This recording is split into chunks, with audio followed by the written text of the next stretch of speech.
شام کا وقت تھا.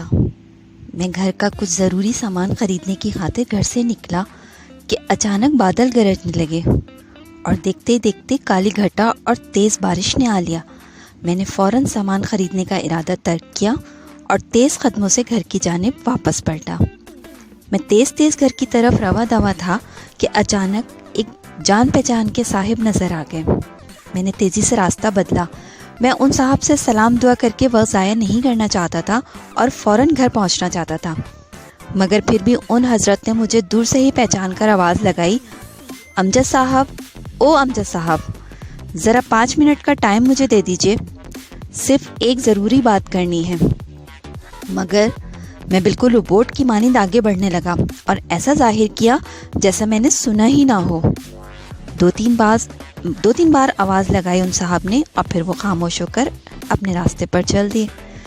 میں تیز قدم اٹھاتا ہوا اپنے گھر میں داخل ہوا اور کمرہ بند کر کے لیٹ گیا تاکہ مجھے بارش کی آواز بھی نہ آ سکے اور نہ ہی بارش نظر آ سکے.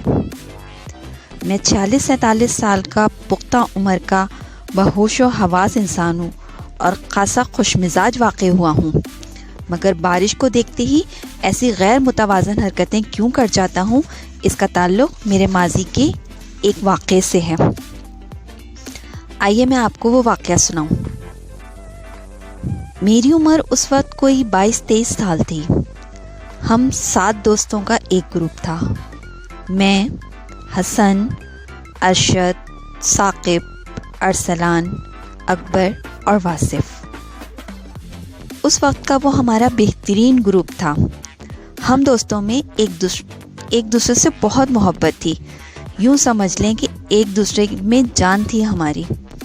ہم سب دوستوں نے ایک ساتھ ایک ہی اسکول سے میٹرک کا ایگزام پاس کر کے ایک ہی کالج میں داخلہ لیا اور وہاں سے اب ہم نے اپنا گریجویشن کمپلیٹ کرنے کے بعد شہر کی ایک ممتاز یونیورسٹی میں داخلہ لیا. ہم سب MBA کر رہے تھے. تمام دوستوں کا تعلق اچھے کھاتے پیتے گھرانوں سے تھا، اس لیے ہم پر کوئی ذمہ داریاں نہیں تھیں. یا تو پڑھائی کرتے تھے یا پھر گھومنا پھرنا، سیر سپاٹے، پکنک، یہی ہماری زندگی تھی اور بہت حسین زندگی تھی. اپنے تمام دوستوں میں ذرا ڈرپوک قسم کا انسان تھا. میرے دوست اکثر میری اس کمی کو دور کرنے کے لیے میرا مذاق بھی بناتے تھے تاکہ میں اپنی خامی دور کر سکوں، مگر اب تک میں خود پر قابو نہیں پا سکا تھا. میرے پاپا کے پاس نئے ماڈل کی خوبصورت گاڑی تھی. جب ہمارا سیر سپاٹوں کا پروگرام بنتا تو میں اپنے پاپا کی گاڑی لے لیتا اور حسن اپنے ڈیڈی کی ہائی روف لے کر آیا کرتا تھا، جس میں 2 بندے ہوتے اور ہمارا ڈھیر سارا سامان ہوتا، اور باقی میری گاڑی میں ہم باقی دوست ہوتے. اس طرح اکثر سفر کرتے رہتے تھے اور لطف اندوز بھی ہوتے رہتے تھے. اس دن موسم بہت سہانا تھا، مگر میری طبیعت کچھ ناساز تھی. کچھ عجیب دل بجھا سا تھا. میں بس اپنے بستر میں چپ چاپ دم سادے لیٹا تھا صبح سے. اچانک میرے تمام دوست میرے گھر آ گئے اور اصرار کرنے لگے کہ اتنا حسین موسم ہے، لہٰذا فوراً تیار ہو کر پکنک پہ چلنے کی تیاری کروں اور اپنے پاپا سے گاڑی مانگ لوں. حسن اپنی ڈیڈی کی ہائی روف لیتا ہوا آیا تھا. میرا دل کچھ آج بجھا سا تھا، مگر میں نے اپنے جگری دوستوں کو منع نہیں کیا. میں انہیں منع نہیں کر سکتا تھا، لہٰذا اٹھا اور پاپا سے گاڑی مانگنے کی درخواست کی.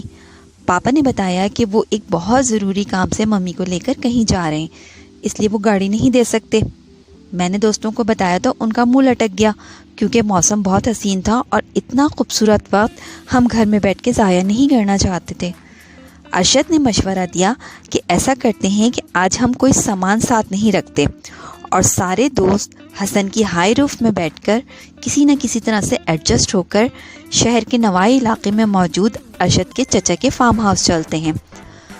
وہ اپنے چچا کو پہلے سے انفارم کر دے گا اور وہاں کھانے پینے کی تمام ضروریات ہمیں مل جائیں گی، لہٰذا ہمیں کچھ بھی ساتھ لے جانے کی ضرورت ہی نہیں پڑے گی.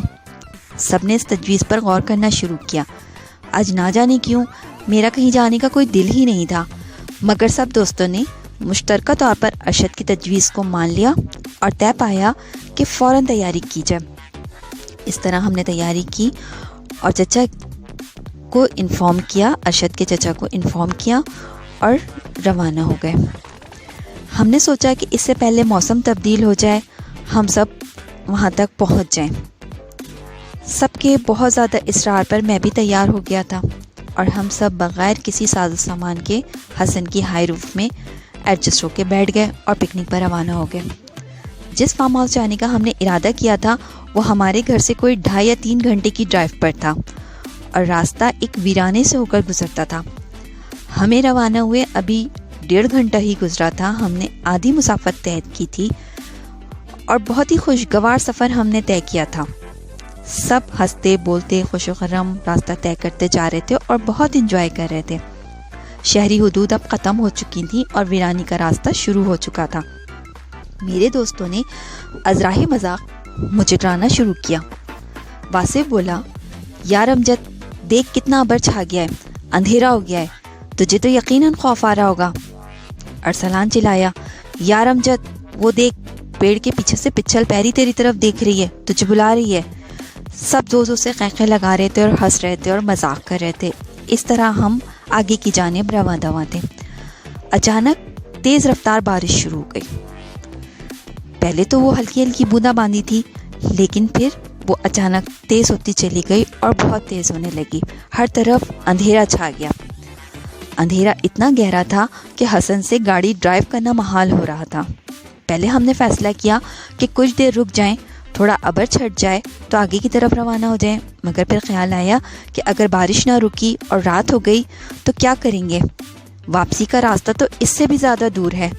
اس سے بہتر ہے کہ ہم جلد سے جلد اپنا سفر طے کریں اور فارم ہاؤس تک پہنچ جائیں۔ فارم ہاؤس ہمارے گھر سے قدرے قریب تھا۔ وہ موبائل کا دور تو تھا نہیں کہ ہم کسی کو مدد کے لیے بلا لیتے، لہٰذا ہمت کر کے گاڑی کی تمام ہیڈ لائٹس جلا کے آگے کی طرف روانہ ہوئے۔ جیسے جیسے آگے جاتے جا رہے تھے بارش تیز سے تیز ہوتی جا رہی تھی اور ساتھ تیز ہواؤں کے جھکڑ چلنے لگے تھے۔ کچھ ہی دور آگے گئے تھے کہ اچانک تیز طوفانی ہوا کا ایک شدید جھونکا آیا اور ایک مضبوط درخت اکھڑ کر ہماری گاڑی سے ٹکرایا۔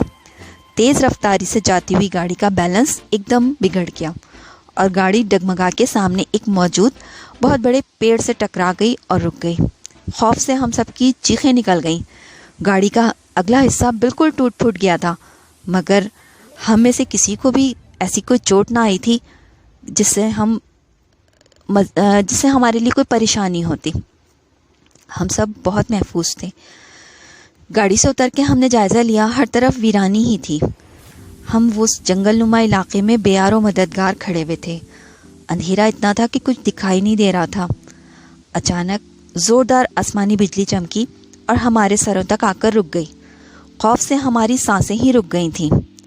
اس آسمانی بجلی کی روشنی میں ہم نے دیکھا کہ ہماری ہائی روف سے پیٹرول بہہ رہا ہے۔ ہم سب گاڑی سے دور بھاگے اور خاصے فاصلے پر آ گئے۔ پھر اچانک زوردار بجلی کڑکی اور ہماری گاڑی جس درخت سے ٹکرائی تھی اس درخت پر گر گئی۔ ایک دھماکہ ہوا اور ہماری گاڑی بھی دھماکے سے پھٹ گئی۔ ہم نے بہت شکر ادا کیا کہ ہم گاڑی سے خاصی دوری پر آ گئے تھے۔ ہم سب شدید خوف کے عالم میں آگے کی طرف روانہ ہو رہے تھے۔ سب نے ایک دوسرے کا ہاتھ تھاما ہوا تھا۔ زوردار بجلی کڑکتی تھی، ہمارے سروں تک آتی تھی اور رک جاتی تھی۔ کیا یہ بجلی ہم پر گرنا چاہتی ہے؟ ہم سب نے خوف سے ایک دوسرے سے پوچھا، مگر کوئی اس کا جواب ہمیں نہیں دینا چاہتا تھا۔ وہ بجلی کڑک کر ہمیں آگے بڑھنے نہیں دے رہی تھی۔ ہم تھوڑا آگے بڑھتے تھے کہ وہ بجلی زوردار کڑکتی تھی اور آ کے رک جاتی تھی۔ اب ہمارا حال ایسا تھا کہ ہر کوئی بس رونے کو تیار تھا۔ بجلی بار بار ہمارے سروں تک آ کر رک رہی تھی۔ اچانک بجلی کی روشنی میں سامنے ہمیں ایک چھپر سا نظر آیا۔ ہم سب بھاگ کے اس چھپر کے نیچے جا چھپے۔ اب بجلی اس چھپر کے اوپر تک آتی تھی اور رک جاتی تھی۔ لگتا تھا کہ جیسے یہ ہم پر گرنا چاہتی ہے۔ اکبر نے کہا، بھائیوں، ہم میں سے کوئی ایک ایسا ہے جس پر یہ بجلی گرنا چاہتی ہے۔ اب وہ کون ہے یہ نہیں معلوم، لہٰذا ہم سب میں سے ہر ایک کو باری باری اس چھپر سے باہر جانا چاہیے۔ جس پر بھی بجلی گرنی ہوگی اس پہ گر جائے گی اور باقی 6 لوگ بچ جائیں گے اور وہ اپنی منزل تک پہنچ جائیں گے۔ سب نے اکبر کی رائے سے شدید اختلاف کیا، لیکن جب بجلی کی کڑک نے ہمیں چھپر کے نیچے سے نکلنے ہی نہ دیا تو سب دوست اکبر کی بات سے متفق ہو گئے۔ اس کام کے لیے اکبر نے سب سے پہلے اپنا نام پیش کیا اور سب سے پہلے اکبر ہی اس چھپر سے باہر نکلا اور کھلے آسمان کے نیچے چلا گیا۔ اچانک زوردار بجلی کڑکی اکبر کے سر تک آئی اور رک گئی۔ اکبر بخیریت واپس آ گیا۔ اب ثاقب کی باری تھی۔ وہ بہت ڈرتے ڈرتے باہر گیا۔ زوردار بجلی کڑکی اور پاس ہی ایک درخت پر گر گئی۔ ثاقب بھی بحفاظت واپس آ گیا۔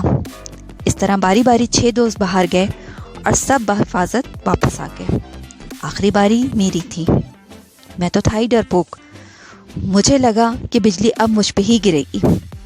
شدت خوف سے میری آنکھوں سے آنسو نکلنے لگے۔ میرے دوست بھی مجھے بہت ہی افسردہ نظروں سے دیکھ رہے تھے۔ ان کا خیال تھا کہ شاید یہ بجلی مجھ پر گرنی ہے۔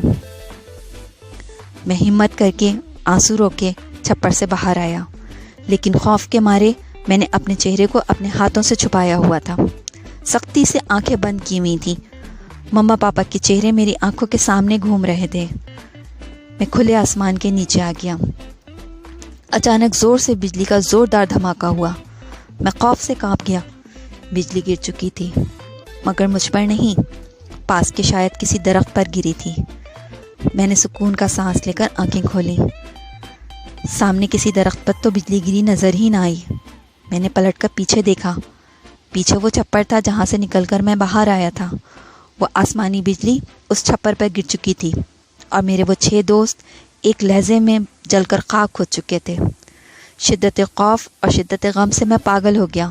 زور زور سے چلانے لگا، زور زور سے رونے لگا، مگر میری آواز دور دور تک سننے والا کوئی نہیں تھا۔ کچھ دیر تک میں اسی طرح چیختا رہا، پھر میری آنکھوں کے سامنے اندھیرا چھا گیا اور میں بے ہوش ہو کر گر پڑا۔ جب ہوش آیا تو خود کو اسپتال میں پایا۔ پوچھنے پر پتہ چلا کہ طوفانی بارش اور طوفان میں جب ہم دوست رات گئے تک نہ فارم ہاؤس پہنچے، نہ ہماری کوئی اطلاع پہنچی، تو ارشد کی چچا نے ہمارے والدین کو علم کیا، ہمارے والدین کو بتایا کہ ہم سب کوئی بھی فارم ہاؤس نہیں پہنچے۔ تو ہمارے والدین نے باقاعدہ ایک ریسکیو ٹیم تیار کروائی اور ہماری تلاش شروع کی اور اس ویرانے تک پہنچ گئے۔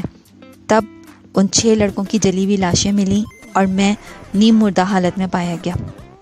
طبی امداد دے کر میری زندگی کو تو بچا لیا گیا، مگر وہ دن ہے اور آج کا دن، بارش کا ایک قطرہ بھی گرتا ہے تو وہ واقعہ میری نظروں کے سامنے گھوم جاتا ہے اور میں چاہنے کے باوجود بھی خود پر قابو نہیں پا سکتا اور عجیب نفسیاتی حرکات کا مرتکب ہو جاتا ہوں۔